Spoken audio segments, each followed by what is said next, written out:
উনি অর্ধসত্য বলেছেন। আমরা প্রথম থেকেই বলেছি কেন্দ্রের শাসক দল এবং রাজ্যের শাসক দল উভয়ের যোগসাজশ না হলে আন্তর্জাতিক পাচার হয় না। টাকা পয়সা বিদেশে পাঠানো হোক আর কয়লা পাচার, চন্দনকাঠ পাচার, সোনা পাচার, গরু পাচার, যাই হোক না কেন পাচার আন্তর্জাতিক সীমানা পার করতে হয়।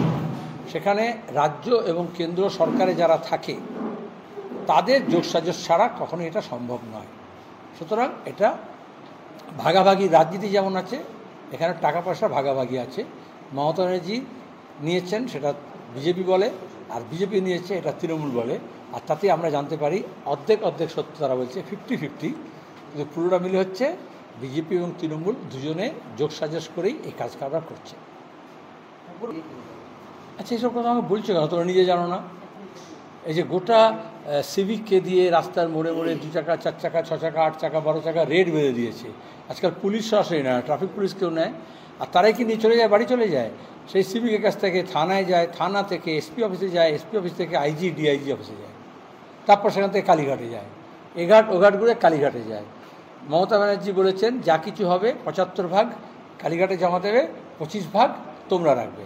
আর ওই 75 ভাগ ভাইপো নিয়ে সবটা বিদেশে পাঠায় না, তার 50-50 করে। অর্ধেকটা বিজেপি কেন্দ্রীয় নেতৃত্ব পায়, অর্ধেকটা তৃণমূল পায়। সোজা কথা। এই জন্যই দেখবে প্রশান্ত কিশোরের মতো লোক কখনো বিজেপির হয়ে খেলে, কখনো তৃণমূলের হয়ে খেলে, টাকা দুদিক থেকেই পায়। উদ্ধার হওয়ার কথা ছিল, পুলিশ সেটা করেনি, কেন্দ্রীয় বাহিনীও করেনি। পরে উদ্ধার হচ্ছে, সেটাও ভালো, কিন্তু অত্যাধিক হচ্ছে না। যত অস্ত্র শস্ত্র বোমা বন্দুক মজুদ আছে এই পঞ্চায়েত নির্বাচনের সময়, অন্যান্য দাঙ্গা হাঙ্গামার সময়, কোনো সময় যা ব্যবহার হয় সবটা কি উদ্ধার হয়েছে? এ তো পুলিশকে বিশেষ অভিযান চালিয়ে গোটা রাজ্যে, গোটা জেলায়, প্রত্যেকটা থানা এলাকায় এসব উদ্ধার করতে হবে। যদি শান্তি যদি স্থাপন করতে হয়, যদি ভয়মুক্ত সমাজ করতে হয়, তাহলে এই সমস্ত স্মল আর্মস এবং এই সমস্ত বোমা এবং কোথায় উদ্ধার হচ্ছে বলো? অনেকে দুঃখ হচ্ছে এখন কেন উদ্ধার হয়েছে, কারণ ভোটে এগুলো ব্যবহার করতে পারেনি। মানুষের মেজাজ এমন ছিল, এমন ঠাস বুরুনি হয়েছিল নিরাপত্তা, যেখানে দাঁড়িয়ে এই বোমাগুলো এখন ফেলছে, রেখে দিচ্ছে।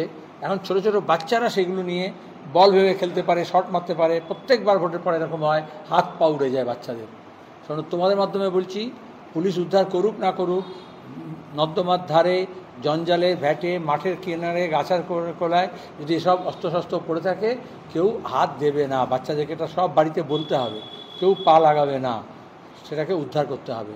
এবং তার কাজ হচ্ছে পুলিশের এগুলো ফেলে দেওয়ার আগে পুলিশ গিয়ে কেন তৃণমূল নেতাদের বাড়িতে বা বিজেপি নেতাদের বাড়িতে আশেপাশে, কারণ যে বিজেপি সেই কদিন আগে তৃণমূল ছিল, যে তৃণমূল সেই কদিন আগে বিজেপি ছিল, সেগুলোকে উদ্ধার করুন। আমি দাবি জানাচ্ছি যে গোটা রাজ্যে একটা বিশেষ অভিযান চালিয়ে একটা নির্দিষ্ট সময় বেঁধে দিয়ে তার মধ্যে এগুলো উদ্ধার করুক। পুলিশের একটা বড় কাজ। পুলিশের ভূমিকা থাকলে এই ধরনের সন্ত্রাস হয় না। আমাদের রাজ্যে বা দেশের যে কোনো জায়গায় শাসক দল যে সন্ত্রাস করে, ত্রিপুরায় যদি বিজেপি করে, আসামে যদি বিজেপি করে, ইউপিতে যদি বিজেপি করে, পশ্চিমবঙ্গে যদি তৃণমূল করে, তাহলে রাজ্য পুলিশ আসলে সেই শাসক দলের দলদাস হয়ে যায়। তারা আইন মেনে, সংবিধান মেনে যদি কাজ করে, তাহলে এই ধরনের সন্ত্রাস হয় না। সেটাই আমরা বলছি, আমাদের প্রথম কাজ হচ্ছে যে পুলিশকে নিয়ম মেনে যাতে কাজ করে, এবং যাদের উপর আক্রমণ হচ্ছে সে যেই দলেরই হোক না কেন, আমরা বলেছি আমাদের কর্মী, আমাদের নেতাদের কাছে স্পষ্ট নির্দেশ, তাদেরকে সেই আক্রান্তের পাশে যেতে হবে, তাকে বাঁচাতে হবে। দুটো পৌরসভা আমরা ডাকিনি, তারা নিজেদের মতো কাজ করে আমাদের সঙ্গে যোগাযোগ করে না। আমি নিজেদের লোককে বকতে পারি, অন্যদের বকতে পারি না, তাই ডাকিনি। উনি নিজে যে দপ্তরগুলো চালান তাকে নিজেই বকনি খেতে হবে। ভূমি রাজস্ব দপ্তর তিনি চালান, বিএলআরও ডিএলআরওতে সবচেয়ে বেশি কেলেঙ্কারি, ওখানে দুর্নীতি। তাহলে স্বাস্থ্য দপ্তর উনি চালান, সবচেয়ে বেশি দুর্নীতি হচ্ছে স্বাস্থ্য দপ্তরে এবং চিকিৎসার অভাব মানুষের। কে কাকে বকুনি দেবে? আর যারা ভালো চালায় তাদেরকে ডাকলে তাদের কাছ থেকে তিনি শিখতে পারতেন কিছু। আসলে তিনি সরকারি খরচায় নিজের দল করতে চেয়েছেন, পার্টি, সেই জন্য তিনি বিরোধীদের ডাকেননি, নিজের দলকে ডেকেছেন। এটাই তো কথা। আমি আগেও বলেছি, যখন আমি নিজে এমপি ছিলাম রায়গঞ্জের, অধীরবাবু যখন মুর্শিদাবাদের এমপি ছিলেন, বদরুদ্দোজা খান যখন মুর্শিদাবাদ এমপি ছিল, বহরমপুরে অধীরবাবু ছিলেন, তখন এমপিদেরও ডাকত না প্রশাসনিক বৈঠকে। যে সমস্ত কমিটিতে আইন অনুযায়ী, যেমন গ্রাম উন্নয়ন দপ্তরের এই যে ঘরের টাকা চুরি হচ্ছে, 100 দিনের কাজের টাকা চুরি হচ্ছে, এগুলো আইন অনুযায়ী এমপি হচ্ছে চেয়ারম্যান হওয়ার কথা।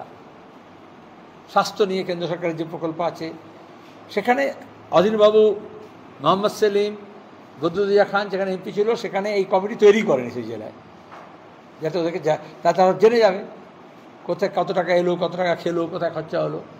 তো উনি সবসময় বিজেপি হোক বা তৃণমূল হোক, তারা বিরোধী শূন্য রাজনীতি করতে চায়। এই যে তাহেরপুরের পুরসভাকে ডাকেনি, কারণ তারা বিরোধী শূন্য মিটিং করতে চেয়েছে।